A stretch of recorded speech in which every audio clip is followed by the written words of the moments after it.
বাহিরে ঝুম বৃষ্টি আর বাসায় পোলাও খিচুড়ি হবে না তা কি হয়? আসসালামু আলাইকুম। আজকে আমি রুই মাছের খিচুড়ি রান্না করব। তো এটাকে খিচুড়িও বলে, অনেকে পোলাও বলে। তো প্রথমে আমি একটা প্যানে সয়াবিন তেল দিব অনেকগুলো। রুই মাছ আমি পরিষ্কার করে রেখেছিলাম। একে একে স্টেপ বাই পেঁয়াজ দিয়ে দিব। এখানে অনেকগুলো কাঁচামরিচ দিতে হবে।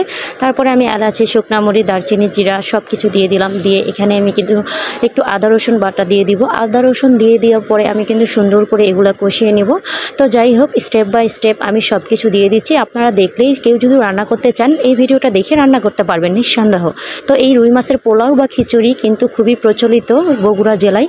তো বগুড়া কেন, ম্যাক্সিমাম এখন অন্য অন্য জেলায়ও খুবই খাই। তো অ্যাকচুয়ালি আজকে আমি এই বৃষ্টির দিনে খিচুড়িটা রান্না করতেছিলাম। তো মাকে খুব মিস করতেছিলাম, কারণ আমার মা মারা যাওয়ার আগে এই খিচুড়িটা আমার হাতে খেয়ে যেতে চাইছিল।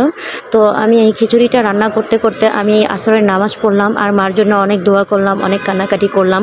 আল্লাহকে বললাম, আল্লাহ আমার মাকে আমি এই রুই মাছের পোলাও খাওয়াতে পারি নাই, আল্লাহ আপনার জান্নাতের থেকে তাকে এর চেয়েও ভালো পোলাও জান্নাত থেকে এনে খাওয়াই দিয়েন। তো অনেক দোয়া করলাম, অনেক কান্নাকাটি করলাম। আসলে একটা জিনিস কি, এই কথাগুলো বলার কারণ একটাই, আপনাদের যদি বাবা মা বা কোনো নিকটত্ব আত্মীয় স্বজন থাকে বা যেই হোক না কেন, রাস্তাঘাটে চলার পথে কেউ যদি আপনার কাছে কিছু খেতে চায় বা কেউ যদি আপনার কাছে কিছু খাওয়ার জিনিসের আবদার করে, আপনাদের কাছে যদি সামর্থ্য থাকে তাহলে অবশ্যই সেটা তাদেরকে দিবেন। কারণ কি জানেন, আল্লাহ তাআলা আমাদেরকে দুনিয়ায় পাঠাইছে রিজিক নির্ধারণ করে। কেউ যদি কোনো রিজিকের ব্যাপারে বা খাবার বিষয়ে আপনাদের কাছে আবদার করে বা কিছু করে, তো আমার মনে হয় আপনাদের সেটা পূরণ করা উচিত। আজ আমার মা এই পোলাওটা খেতে চাইছে, বাট আমি খাওয়াইতে পারি নাই, যে কোনো কারণেই, অফিসের কাজে হোক যাই হোক, তো আমি খাওয়াইতে পারি নাই। আজকে আমি এই পোলাওটা রান্না করতেছি আর মাকে অনেক মিস করতেছি।